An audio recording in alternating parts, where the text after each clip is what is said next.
Alam mo ba na pwede kang umutang sa bangko ng pambili ng bahay at lupa kahit wala ka pang sariling bahay at lupa na isasanla sa kanila? Gandang araw po, ako po si RP ng Jim Tipo. So tama yung narinig nyo, maraming hindi nakakaalam na pwede kang umutang sa bangko kahit wala ka pang existing na property na ipeprenda sa kanila o imo-mortgage. Kalimitan kasi sa atin, maski ako noon, naniniwala na para pautangin ka ng bangko, kailangan may existing ka ng property para yun yung imo-mortgage or isasanla mo sa bangko. Pero maling-mali pala yung idea na yun. Kasi ang totoo, pwede kang umutang sa bangko kahit wala ka pang sariling bahay at lupa. So pakinggan mo to. Ang gagawin kasi nito, kailangan mo makahanap ng seller na nagtitinda ng property na papayag sa bank loan. Or, majority ng mga developers sa subdivisions, alam nila yung bank loan. Ang kailangan kasi, pag familiar yung seller doon sa bank loan, at pumayag siya na i-apply mo for bank loan yung property, ang susunod mong gagawin, dapat pumunta ka naman sa bangko mo. Okay? So pagpunta mo sa bangko mo, magpapasa ka ng mga requirements. So importante ito. So kailangan kompleto yung requirements mo para nang sa ganun, kung maaprobahan ka ng bangko para sa ganung klaseng loan, susunod nun, isi-CI ka. No? So may bayad yon. So depende sa bangko, may bayad yung sa CI para ma-appraise yung value ng property na gusto mong bilhin. So pag lahat yun okay na, ang mangyayari dyan, pag na-aprobahan ka na ng bangko, magbibigay ngayon ng letter of guarantee si bangko dun sa seller. So ang gagawin niya, si bangko magko-commit ngayon, mangangako ngayon dun sa seller ng property na, seller, pagka inilipat mo na yung titulo sa pangalan ni buyer, ibibigay ko na sa iyo yung bayad. So ang mangyayari, si bangko na ang magbabayad ng property, magbabayad ng pera doon sa seller. So hindi na dadaan yan doon sa nag-loan. So siya na mismo. So ang catch lang talaga niyan, kailangan makahanap ka ng seller na papayag sa bank loan. Kasi yun na nga, kailangan kasi na mailipat yung titulo sa pangalan nung buyer, saka ibibigay ni bangko. So, ganoon. So, yun yung common misconception kasi, na akala natin kailangan may bahay at lupa na yung may existing ka ng bahay at lupa, saka ka papautangin ng bangko. Kasi ganito ngayon yun. Kung pagka na-aprobahan ka na at na-transfer na yung titulo sa pangalan mo, yun ngayon yung panghahawakan nung bangko. Yun na yung collateral. So, ito, para mas madaling maisip, walang pinagkaiba to sa bumili ka ng kotse or bumili ka ng motorsiklo. Okay? Pag bumili ka ng motorsiklo, hindi ka naman hinahanapan nung dealer na may motor ka na ba para yan na isanla mo o hindi, di ba? So, ang gagawin nun, yung bibili mong motorsiklo, yun mismo yung naka-mortgage doon sa bangko, di ba? Hindi ka na doon nagkautang sa dealer . Doon ka na nagkautang ngayon doon sa bangko.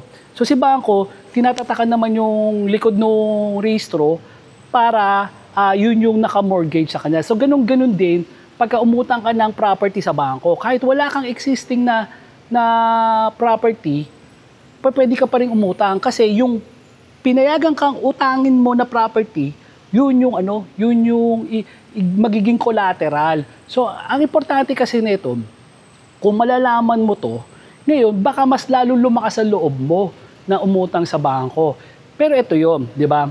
So, sino ba ang pwedeng makinabang sa gantong klaseng idea? Una, yung mga umuupa. Kasi, let's say, umuupa ka ng 8,000 pesos isang buwan. Di ba? So, yung upa mo kasi, kahit gaano ka katagal nang umuupa dyan, hindi magiging sa'yo yung property na yan. Alam mo yun. Okay? So, what if kung sa bangko ka naman, sa bangko siguradong mas mahal yan. Pwede kang umabot ng 12 to 15,000 isang buwan. Pero 20 years to pay yan. Ang kagandaan naman nito, mas malaki nga ng konti yung babayaran mo na kumpara doon sa upa, pero after ilang taon sa'yo yung property. So, yun yung maganda doon. Kaysa umupa ka ng matagal tapos hindi mo mapupunta sa'yo, baka mas practical na mag-loan na lang sa bangko. O ito ngayon yung susunod na tanong. Ang susunod na tanong, kaya mong umupa, di ba? Nakakapagbayad ka ng upa. Pero ang problema, paano yung difference nung bank loan? Kunyari, 15,000, di kulang ka 7,000. So pag minsan, doon tayo takot na, teka, baka di natin mabayaran yung utang sa bangko. So baka mamaya mailit yung property. So tama naman yun.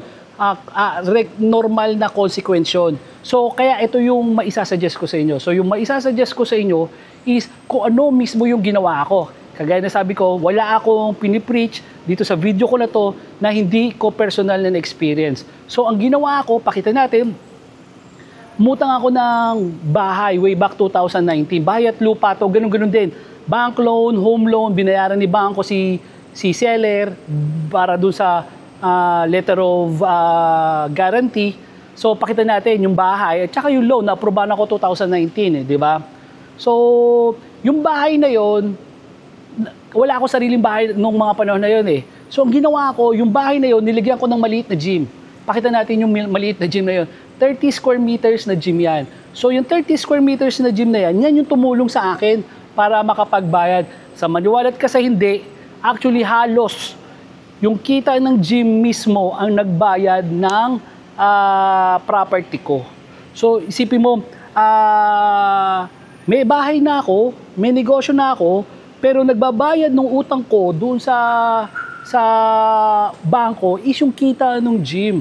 So, mabalik tayo doon sa sitwasyon mo. Kunyari, nagtatrabaho ka or kayong mag-asawa, nakakapagbayad ka ng 8,000 pesos buwan-buwan na upa.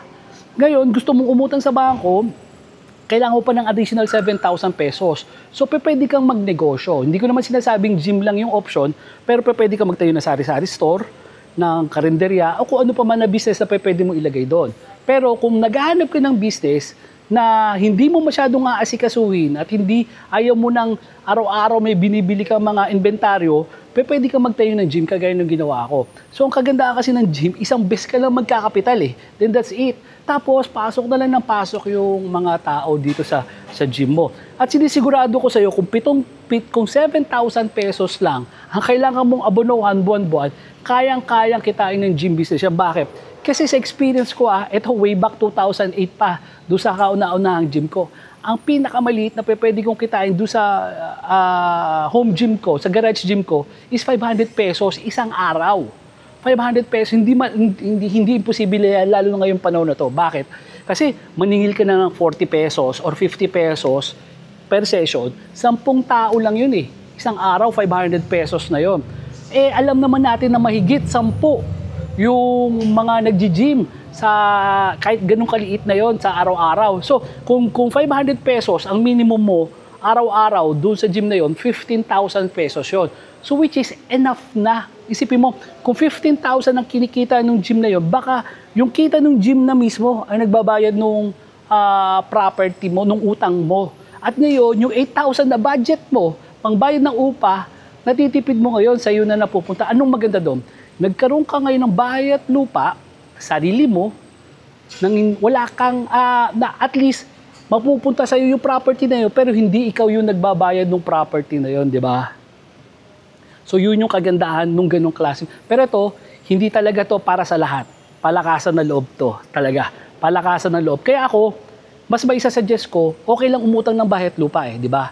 Pero maganda, pakinabangan mo, hayaan mo na kumikita rin yung bahay at lupa na yon, nang sa ganun, makakatulong siya sa'yo sa pagbabayad ng utang mo. Kung hindi man, siya na mismo lahat, 100% ang magbabayad.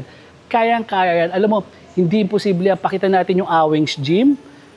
Garage gym din to sa Gerald Trias. Ang daming tao rito. So bahay din to na nilagyan ng gym, maliit.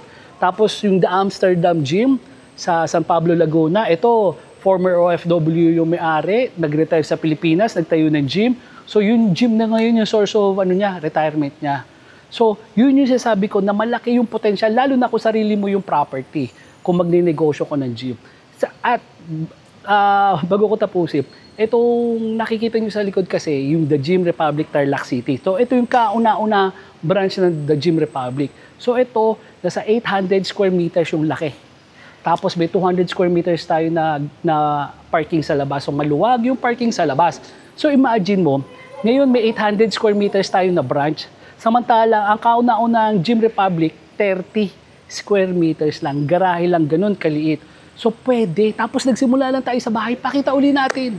Hindi ako magsasawa na balik-balikan kung saan ako nagsimula kasi mas proud ako na maipakita sa inyo kung gaano kami kaliit ngayon kaysa ipakita sa inyo kung gaano kami kalaki ngayon. At kung gaano kami kalaki ngayon, pakita ko yung kauna-unang Gym Republic sa Cavite City, 1,200 square meters. Gym Republic Tarlac City, 800 square meters. At Gym Republic Lipa City, 1,000 square meters. Na lahat ng yan nagsimula sa isang 30 square meters na bahay. Sa gym, sa bahay. Ganun kaliit. Sino mag-aakala? Eh noon, wala akong kaplano-plano. Pero ngayon, iba na ang technology. Ngayon, napapanood nyo ako. Ngayon, na ituturo ko sa inyo yung tama at mali na pagnenegosyo sa gym. Kaya, tularan mo yung ginagawa ko na tama at huwag mong tularan yung ginawa kong mali. At bago lahat, dito sa Tarlac City, so ito yung showroom natin. So kung galing kayong Norte, Ilocos, Cagayan, Pampanga, Bulacan, pwede po kayong dito mag-drop by sa The Gym Republic, Tarlac City para makita yung mga gamit namin. So meron din kami showroom sa Lipa. At may showroom kami, ito, lagi ko nalilimutan, may showroom kami sa Talisay, Cebu. So since 2012, may fabrication na tayo, may fabrication na sa Cebu since 2012. So kung meron kayong tanong about gym business, yung quality ng gym equipment, di na natin pag-uusapan. Talagang nandun na yung standard tayo eh. Ang may di-deliver ng Gym Depot, hindi lang quality gym equipment, kundi yung support, yung sales support kung paano ka magpapatakbo ng gym business at paano ka matutulungan ng gym business para lumaki pa ang finances mo. Ako po si RP ng Gym Depot. Ganda araw po.